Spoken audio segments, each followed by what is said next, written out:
Morning all of you. आज फिर हम एक नए वीडियो के साथ में आपके साथ में हैं। अपन क्लॉज की सीरीज चल रही है, तो व्हाट इज द क्लॉज। सबसे पहले बार क्लॉज के बारे में पढ़ लेते हैं कि जिस वर्ड में जो ग्रुप ऑफ वर्ड्स होता है, ये क्लॉज होते क्या है, वर्ड क्या है, ये मैंने पहले इसके प्रीवियस वीडियो में मैंने पढ़ा चुकी हूँ। अभी बताना चाहती हूँ कि जो क्लॉज होता है वो वर्ड्स का ग्रुप होता है, बट फ्रेज और क्लॉज में एक ही अंतर था कि इसमें क्या होता है, सब्जेक्ट और वर्ब भी होता है क्लॉज में, लेकिन फ्रेज में नहीं होता है ना। ये हम पढ़ चुके थे। लेकिन इसमें कई प्रकार के क्लॉज थे, डिपेंडेंट क्लॉज पढ़े, रिलेटिव क्लॉज पढ़े, नाउन क्लॉज भी, और एडजेक्टिव क्लॉज और एडवर्ब क्लॉज। तो आज हम केवल और केवल एडजेक्टिव क्लॉज की बात करेंगे। अगर आपने अपना प्रीवियस वीडियो नहीं देखा तो उसको जाकर के देख लो, और एडजेक्टिव क्लॉज होते क्या उसका थोड़ा सा ब्रीफ वहाँ से मिल जाएगा। फिर भी मैं बताती हूँ। क्लॉज वो होते हैं जो अपना खुद का सब्जेक्ट और वर्ब होता है। दो क्लॉज मिलकर के एक सेंटेंस बनाते हैं, दो या तीन क्लॉज मिलकर के भी एक सेंटेंस बनाते हैं। बट कुछ चीजें ऐसी होती है जैसे डिपेंडेंट, कुछ मेन क्लॉज होते हैं और कुछ डिपेंडेंट क्लॉज होते हैं ना। ये अपन प्रीवियस वीडियो में पढ़ चुके हैं। एक एग्जांपल यहाँ पे देख लेंगे। जैसे मैंने बोला the boy lost his mobile. The boy है, उसने अपना मोबाइल खो दिया। द बॉय लॉस्ट कंप्लेंट, उसने अपनी कंप्लेंट लिखवाई। तो द बॉय, देखो ये सिंपल सेंटेंस है और ये सिंपल सेंटेंस है, दोनों सिंपल सेंटेंस। लेकिन जब हमें किसी दो सिंपल सेंटेंस को किसी रिलेटिव प्रोनाउन से, किसी रिलेटिव एडवर्ब से जोड़ लेते हैं, तब वो क्या बताता है, उसके बारे में बताता है। तो हम उसे रिलेटिव प्रोनाउन को जोड़ते हैं, जैसे हु हो गया, हुम हो गया, विच हो गया, इस तरह से जोड़ करके उस दोनों सेंटेंस को जोड़ करके एक को मेन क्लॉज बना लेते हैं और दूसरे को हम डिपेंडेंट क्लॉज बना लेते हैं ना। ये अपन पढ़ चुके हैं, लेकिन फिर भी देखते हैं। तो आज हम केवल और केवल एडजेक्टिव क्लॉज पर ही बात करने वाले हैं, या फिर रिलेटिव क्लॉज। रिलेटिव क्लॉज ही क्योंकि उसमें रिलेटिव प्रोनाउन लगता है और उसके बारे में बताता है, इसीलिए उसे रिलेटिव क्लॉज कहते हैं। क्लियर। अब जैसे मैंने बोला कि ये वो लड़की है जो मेरी स्टूडेंट है, ये वो लड़की है जो मेरी स्टूडेंट है, ये वो बाइक है जो मैंने लास्ट ईयर खरीदी थी, ये वो बाइक है जो मैंने लास्ट ईयर, मतलब मैं बाइक के बारे में बता रही हूँ, लेकिन उसके बारे में एक्स्ट्रा इन्फॉर्मेशन दे रही हूँ। ये लड़की है, उसके बारे में मैं एक्स्ट्रा इन्फॉर्मेशन दे रही हूँ। अरे वही लड़का है ना, वो जो नीली शर्ट पहना हुआ है, वो ही तो उसका दोस्त है। तो वो लड़का क्या है, आपका नाउन है। नाउन में क्या पहनी, नीली शर्ट पहनी, मतलब एक्स्ट्रा इन्फॉर्मेशन दे रहा है, तो वो उसका रिलेटिव क्लॉज या फिर एडजेक्टिव क्लॉज। अब एडजेक्टिव क्लॉज क्यों होगा, क्योंकि भाई वो नाउन के बारे में बता रहा है, नाउन के बारे में एक्स्ट्रा इन्फॉर्मेशन दे रहा है, उसे मॉडिफाई कर रहा है ना। That is the pen which I bought yesterday, जो मैंने कल खरीदा है ना। तो ये वही पेन है जो मैंने खरीदा। तो आपने नोटिस किया होगा मैंने कहीं पे हु बोला है, कहीं पे विच बोला हुआ है, कहीं पे दैट बोला हुआ है। क्लियर। फिर से ध्यान देंगे, कहीं पे मैंने हु बोला हुआ है, कहीं पे मैंने दैट बोला है, कहीं पे मैंने विच बोला है। तो ये क्यों बोला, इनको दोनों सेंटेंस को हम जब जोड़ते हैं ये हो जाते हैं आपके रिलेटिव क्लॉज, है ना। रिलेटिव क्लॉज में दो क्लॉज जुड़ करके एक सेंटेंस बनाता है। क्लियर। अब हम आते हैं मेन मुद्दे की बात, get to the point. Okay, adjective clause क्या होते हैं, ध्यान से देखेंगे। जब एक सिंपल सेंटेंस है, सिंपल सेंटेंस क्या था, जिसमें केवल एक वर्ब थे और एक फाइनाइट वर्ब थी और एक सब्जेक्ट था, मीनिंगफुल दे रहा था, तो वो सेंटेंस था। सपोज यहाँ एक सेंटेंस हो गया ना, दूसरे से जुड़कर, अब ये दूसरा सेंटेंस, ये पहला सेंटेंस था और ये दूसरा सेंटेंस था, इससे जुड़कर नाउन की विशेषता बताता है। देखो ये क्या था, आपका नाउन था। अब ये जो दूसरा सेंटेंस है ना, इसकी विशेषता बता रहा है। लेकिन यहाँ पे देखो दोनों सेंटेंस को ध्यान से देखना, ये द बॉय भी नाउन है और ये मोबाइल भी। यदि मैं इसको दो प्रकार से लिखती हूँ, जैसे मैंने बोला कि नाउन की विशेषता बताता है, तो यह एडजेक्टिव या रिलेटिव क्लॉज होता है। ध्यान से सुनिए, the boy lost his mobile, ये भी नाउन है, ये भी मोबाइल है, मोबाइल भी नाउन है। The boy who lost his pen, देखो अब यहाँ मैंने क्या लिखा, the boy who lost his mobile, जिसने उसका मोबाइल खो दिया है, जिसने उसका मोबाइल खो दिया है।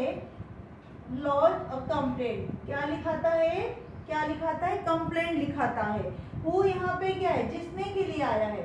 अब ये जिसने किसके लिए आया है, इस बॉय के लिए आया। बॉय क्या था आपका, नाउन क्या था, लिविंग थिंग, लिविंग पर्सनालिटी है ये, तो आपको इसके बारे में एक्स्ट्रा इन्फॉर्मेशन दे रहा है ना ये, the boy who lost his mobile, जिसने उसका मोबाइल खो दिया, ठीक है ना।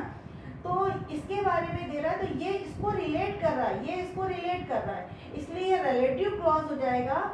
रिलेटिव क्लॉज होने के साथ साथ में ये जो हु किसको डिफाइन कर रहा है, नाउन को कर रहा है, तो ये आपका एडजेक्टिव क्लॉज भी हो जाएगा। क्या हो जाएगा? एडजेक्टिव क्लॉज भी हो जाएगा। इसको दो प्रकार से भी हम बना सकते हैं। देखो ये था, अब मैंने बोला the boy lost his mobile, एक लड़का है उसने उसका मोबाइल खो दिया। The boy lost his mobile, which was very expensive. Which was very expensive. Suppose यहाँ पे मैंने expensive उसके बारे में कुछ एक्स्ट्रा इन्फॉर्मेशन दे दी, तो ये मोबाइल क्या था? नाउन था। नाउन के बारे में मैंने कुछ एक्स्ट्रा इन्फॉर्मेशन दे दी है, तो ये वाला ये विच से क्या हो गया? ये आपका रिलेटिव प्रोनाउन हो गया। रिलेटिव प्रोनाउन हो गया, ये भी रिलेटिव प्रोनाउन था। लेकिन यहाँ पे ये क्या था? ये लिविंग थिंग्स थी, और यहाँ पे ये नॉन लिविंग है, इसलिए यहाँ पे क्या लगाया अपने? विच लगा दिया है, तो ये भी रिलेटिव प्रोनाउन, तो इसलिए ये रिलेटिव प्रोनाउन भी हो गया और ये एडजेक्टिव क्लॉज भी हो गया। एडजेक्टिव क्लॉज भी हो गया, एडजेक्टिव क्लॉज भी हो गया, जो इसके बारे में एक्स्ट्रा इन्फॉर्मेशन दे रहा है। तो दोनों प्रकार से हम बना सकते हैं और दोनों को मॉडिफाई कर सकते हैं, दोनों को डिफाइन कर सकते हैं। क्लियर? अब रिलेटिव प्रोनाउन को हम कैसे पहचानेंगे? ज्यादातर तो क्या होता है, जितने भी रिलेटिव प्रोनाउन होते हैं या एडजेक्टिव प्रोनाउन होते हैं, वो किसी न किसी नाउन को डिफाइन कर रहे होते हैं। तो नाउन को डिफाइन कर रहे हैं मतलब हु या विच लगाएंगे, तो जब जिससे जोड़ेंगे तो वो एक प्रकार से कंजंक्ट करेगा, किसी चीज को जोड़ेगा, तो वो कंजंक्शन होगा। लेकिन वो कंजंक्शन किस रूप में होगा? रिलेटिव प्रोनाउन के रूप में होगा, क्योंकि हु मीन्स होता है कौन, विच मीन्स होता है कौन और जिसने, जो भी। इसको ध्यान से देखेंगे तो रिलेटिव प्रोनाउंस भी हमारे पास जुड़ते हैं और कुछ थोड़े से रिलेटिव एडवर्ब भी जुड़ते हैं, उसको हम ध्यान से पढ़ेंगे। रिलेटिव प्रोनाउन कैसे जोड़ेंगे? जैसे हु किसके लिए आ गया? जो, जिसने। रिलेटिव का मीनिंग वहाँ पे कौन कभी नहीं होगा, जहाँ पे हम उसको रिलेट कर रहे हैं किसी दो चीजों से। जब हम उसको किसी दो चीजों से रिलेट करते हैं तो वहाँ पे कौन उसका मीनिंग बिल्कुल नहीं आ रहा, वहाँ पे वो रिलेटिव प्रोनाउन का काम कर रहा है, वहाँ उसका मीनिंग है जो और जिसने। देखेंगे ये तो लिविंग बीइंग के लिए हो गया, लेकिन विच लगाएंगे तो नॉन लिविंग के लिए हो जाएगा, जैसे मोबाइल हो गया, टेलीफोन हो गया, पेन हो गया, वॉच हो गया, गाड़ी हो गई, ये ऐसी नॉन लिविंग थिंग्स के लिए विच आ जाएगा, जिसका मीनिंग होता है जो और जिसने, जो और जिसने, नॉन लिविंग के लिए। बट अगर हम होम की बातें करेंगे, अब जरूरी नहीं है ये सब्जेक्टिव प्रोनाउन भी होते हैं, ये सब्जेक्टिव प्रोनाउन की जगह भी काम करते हैं, धीरे धीरे इसको हम डिटेल करेंगे। लेकिन ऐसा तो नहीं है ना कि हर बार हम एक जैसे सेंटेंस बनाएंगे, तो कहीं कहीं हम ऑब्जेक्टिव प्रोनाउन का भी यूज करते हैं। होम, जिसे या जिसको, ये वही लड़का है ना जिसकी पिटाई करी, तो यही लड़का है जिसकी पिटाई करी, तो वहां पे हम जिसे और जिसके के लिए होम को यूज करेंगे। लेकिन अगर हमने बोला कि whose पेन इज दिस, ये किसका पेन है, मैंने किसी का अधिकार की बात बताई है ना, किसी के ओनरशिप की बात बताई है, तो वहाँ पे whose किसका, पोजीशन की बात कर रहा है, तो whose प्रोनाउन भी हम यूज करते हैं जिसका मीनिंग होता है जिसका या जिसकी, और ये पोजीशन के लिए यूज किया जाता है। एग्जाम्पल के थ्रू और समझेंगे अभी। लेकिन क्या होता है, ना तो हम कभी वो यूज करते हैं ना ही कभी विच करते हैं, तो ऐसी कौन सी चीज है जो हम दोनों में यूज कर सकते हैं? तो ये तो जो दैट चीज है, दैट जो एक प्रकार से कंजंक्शन है, वो हम जो और जिसने दोनों के लिए यूज करते हैं, और ये बोथ के लिए यूज करते हैं, मतलब लिविंग में भी आ सकता है और नॉन लिविंग में भी हो सकता है। फिर से देखेंगे, जब एक सेंटेंस में जब कोई नाउन है किसी दूसरे सेंटेंस के थ्रू उसकी विशेषता बता रहे हैं, उस नाउन की विशेषता बता रहे हैं, उस क्लॉज के थ्रू बता रहे हैं, उसे हम नाउन क्लॉज ना करके एडजेक्टिव क्लॉज कहते हैं, क्योंकि उस नाउन के बारे में एक्स्ट्रा इन्फॉर्मेशन दे रहा है, उसे हम एडजेक्टिव क्लॉज कहते हैं या रिलेटिव क्लॉज कहते हैं। क्लियर? तो उसमें जब लिविंग थिंग्स होगी उनके साथ हम वो जोड़ेंगे, लेकिन नॉन लिविंग होगी उसमें हम विच से कनेक्ट करेंगे। लेकिन जरूरी नहीं है, जब ऑब्जेक्टिव केस होगा तो हम whom करेंगे, और जब पोजीशन की केस होगी तो whose के द्वारा जोड़ेंगे। लेकिन अगर हम दोनों नहीं जोड़ पाते हैं तो वहां पे हम that का यूज दोनों के लिए करते हैं। क्लियर? लेकिन कभी कभी हम कुछ रिलेटिव एडवर्ब भी होते हैं जो एडवर्बियल क्लॉज के साथ साथ हमें इस पे भी जोड़ सकते हैं। देखेंगे सम रिलेटिव एडवर्ब होते हैं जो होता है व्हेन मीन्स होता है कब, वेयर मीन्स होता है कहाँ, व्हाई मीन्स होता है क्यों, जब कोई रीजन बताना हो तब, हाउ मीन्स होता है कैसे। लेकिन कुछ अदर भी होते हैं जैसे same age, she same age me, वो मेरे जैसी है एकदम, है ना। सच एज कई प्रकार से हम बोलते हैं ना, सच एज ये चीजें तो वैसी है, सच एज दिस वर्क, है ना। तो अभी एग्जाम्पल के थ्रू समझते हैं। तो ये कुछ एग्जाम्पल है जिनको अपन ध्यान में रखेंगे। तो पहला ध्यान रखना है एडजेक्टिव क्लॉज के लिए कि हु मिल जाता है, विच मिल जाता है, हुज मिल जा सकता है, या whom मिल सकता है, या दैट मिल सकता है। लेकिन ये सब मिलने के पहले वो किसी नाउन को मॉडिफाई करता हुआ मिलना चाहिए, वो किसी नाउन को मॉडिफाई करता हुआ मिलना चाहिए, तब उसे हम रिलेटिव प्रोनाउन या एडजेक्टिव प्रोनाउन, एडजेक्टिव क्लॉज कहते हैं। क्लियर। अब एग्जांपल के थ्रू और देख लेंगे। शी इज सीता, वो कौन है, सीता है। She is wearing a red dress, उसने नीली ड्रेस पहनी हुई है, उसने नीली ड्रेस पहनी हुई है। किसने पहनी हुई, उस लड़की ने। तो अब ये देखो शी यहाँ पे भी प्रोनाउन है, यहाँ पे भी प्रोनाउन है, लेकिन she is wearing a red dress, उसने रेड ड्रेस पहनी है। शी, अब इसको हम कैसे रिलेट करेंगे, उसको हम कैसे रिलेट कर पाएंगे, ध्यान से देखेंगे। ध्यान से देखने पे पता चलता है शी, अब देखो she who is wearing a red shirt, वो जिसने, यहाँ पे हम कौन नहीं बोल रहे, जिसने रेड शर्ट पहनी है या रेड ड्रेस पहनी है, इज सीता। कौन है वो, सीता है। तो ये जो, अगर हम इसको अलग से पढ़ते हैं तो शी इज सीता, देखो हम इसको यदि मैं अलग से पढ़ती हूँ तो शी इज सीता, वो सीता है। लेकिन अपने को जोड़ना है दोनों क्लॉज को। तो ये वाला जो क्लॉज था हमारा मेन क्लॉज हो गया, जिसे हम इंडिपेंडेंट क्लॉज कहते हैं। क्या कहते हैं अपन, इसको क्या बोलते हैं, इंडिपेंडेंट क्लॉज। क्या कहेंगे इसको हम, इंडिपेंडेंट। लेकिन ये किसके ऊपर क्लॉज, इस पे डिपेंड है ना, who is wearing a red shirt, तो ये डिपेंड है। अब आप पूछोगे मैम कैसे, हु इज, जिसने पहनी हुई, तो आपको लग रहा होगा ना कि ये आगे पीछे क्या है, हु इज वेयरिंग, किसने पहनी हुई ड्रेस, कुछ समझ में नहीं आ रहा। लेकिन जब इसको मेन क्लॉज से जोड़ेंगे तो वो मीनिंगफुल हो जाएगा, ठीक है ना। Who is wearing a red dress, तो ये जो हु है वो जोड़ने का काम कर रहा है शी को इससे। तो ये प्रोनाउन के बारे में बता रहा है, इसलिए रिलेटिव प्रोनाउन हो गया यहाँ पे। और ये रिलेटिव प्रोनाउन चूंकि ये क्लॉज में बदल गया, क्लॉज कैसे समझ में आएगा भाई, ये जो हु है वो सब्जेक्ट के समान काम कर रहा है, और ये इज जो है वो वर्ब के समान काम कर रहा है। तो इसका वर्ब ये हो गया, तो ये पूरा का पूरा क्लॉज हो गया। लेकिन फिर इसका वर्ब कहाँ गया, तो ये भी तो एक सब्जेक्ट है ना, शी। तो शी का जो वर्ब है वो यहाँ पे ये वर्ब है। तो इस प्रकार से ये क्लॉज हो गया मेन क्लॉज, और ये हो गया डिपेंडेंट क्लॉज। तो ये दोनों क्लॉज मिलकर के एक एडजेक्टिव क्लॉज बना रहे हैं। अब इसे एडजेक्टिव क्यों कहा जा रहा है, क्योंकि ये शी के बारे में एक्स्ट्रा इन्फॉर्मेशन दे रहा है, इसीलिए हम इसे एडजेक्टिव क्लॉज कहते हैं। थोड़े से एग्जाम्पल और देख लेंगे हम, तो उससे और अच्छे से क्लियर हो जाएगा। क्लियर ना।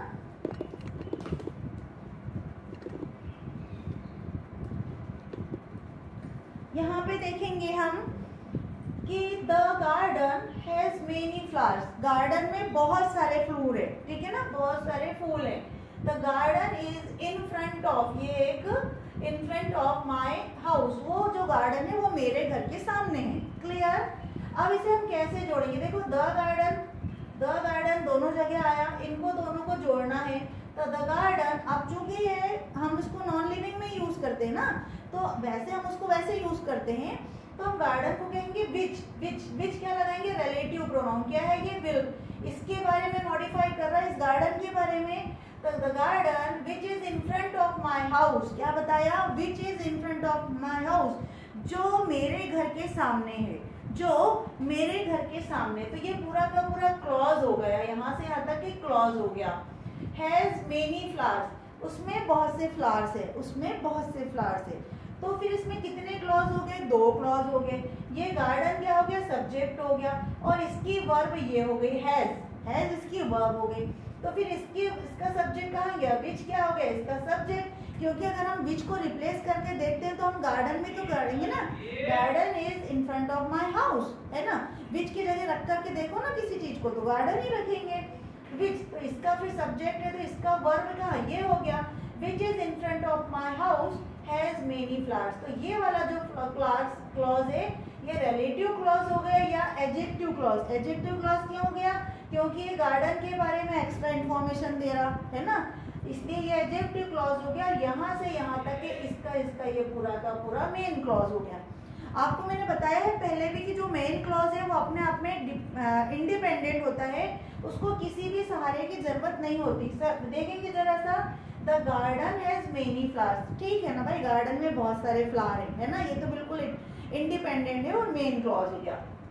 लेकिन अगर मैंने इसको थोड़ा सा छुपा लिया और मैंने बोला which is in front of my house, तो क्या है मेरे घर के, जो मेरे घर के सामने है, कौन मेरे घर के सामने है, यही समझ में नहीं आएगा ना कि जो मेरे घर के सामने है, तो ये अधूरा वाला है, ये केवल इस पे डिपेंड है, इसलिए इसे डिपेंडेंट क्लॉज कहते हैं और इसे हम मेन क्लॉज कहते हैं या इंडिपेंडेंट क्लॉज कहते हैं।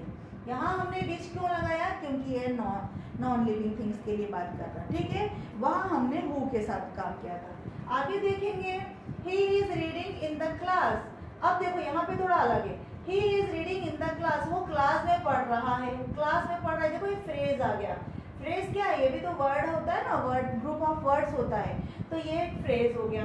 The class is next to my class, the class is next to my class, हो सकता है मेरी क्लास के बाजू में इसकी क्लास है, वो वहाँ पे पढ़ रहा है, तो हमें बोलेंगे the class is next to, next to मतलब बाजू में है ना, यहाँ पे कैसा था, सामने में, या बोलो नेक्स्ट टू माई क्लास, मेरे क्लास के बाजू में है। He is reading in the class, अब वो क्लास में पढ़ रहा, अब किसके बारे में बता रहा है, ये क्लास के बारे में बता रहा है, तो द क्लास, ये क्लास भी तो है ना, नाउन ही है, ये नाउन है, तो इस नाउन के बारे में एक्स्ट्रा इन्फॉर्मेशन दे रहा है, that is next to my class, जो यहाँ पे जो दैट है वो जो का काम कर रहा है ना, वह का काम नहीं कर रहा, जो का काम कर रहा है, जो नेक्स्ट टू मेरी क्लास के बाजू में है, जो मेरी क्लास के बाजू में है। तो यहाँ से यहाँ तक का ये जो पूरा का पूरा क्लॉज है ये आपका मेन क्लॉज हो गया। अब मेन क्लॉज की पहचान क्या है, एक इसमें सब्जेक्ट होना चाहिए, इसमें वर्ब होना चाहिए, तो ये सब्जेक्ट और ये इसका वर्ब हो गया, ये वर्ब हो गया यहाँ से यहाँ तक है ना। लेकिन फिर इसका सब्जेक्ट क्या है, जो दैट जो है वो सब्जेक्ट का काम कर रहा है, इस क्या है वो वर्ब का काम कर रहा है।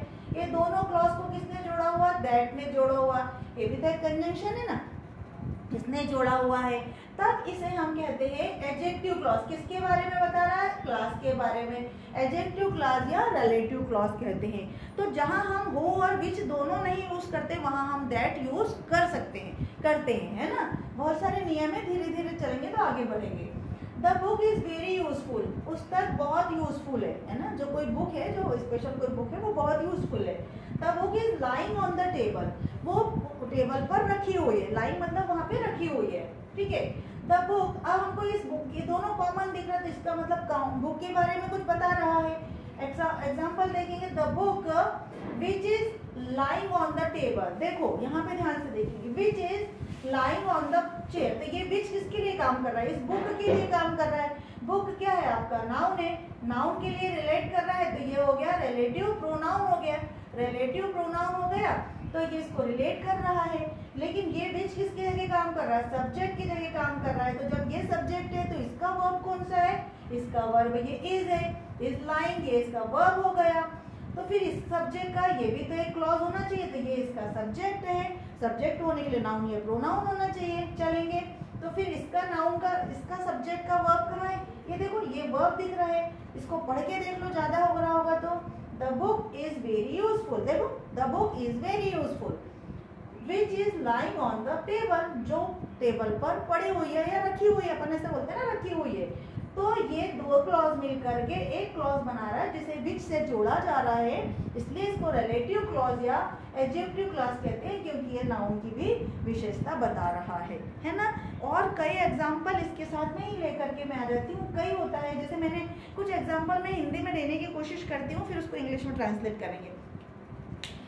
That is a bike which I bought yesterday, ये वही बाइक है जो मैंने कल खरीदी, विच यहाँ क्या लगाएंगे अपन, विच आई बॉट यस्टरडे, मैंने जो कल खरीदी, ठीक है ना। लेकिन मैंने वो वही लड़का है, वो वही लड़का है जो मेरे घर के सामने रहता। अरे ये वही लड़का है ना जो मेरे घर के सामने रहता है। तो जो के लिए वहाँ पे हम लड़का क्या है, लिविंग थिंग्स है, तो हम वहाँ पे हु लगाएंगे। क्लियर? तो इस प्रकार से मैंने कोशिश की है इसको एडजेक्टिव क्लॉज को आपके सामने रखने की। अगर आपको ये वीडियो अच्छा लगता है तो प्लीज़ लाइक करिए, शेयर करिए और सब्सक्राइब कीजिए ताकि और अच्छे वीडियोस आपको मिल सके। इसके साथ में मैं कई एक्सरसाइज आपके साथ लेकर के आ रही हूँ। ठीक है, थैंक यू।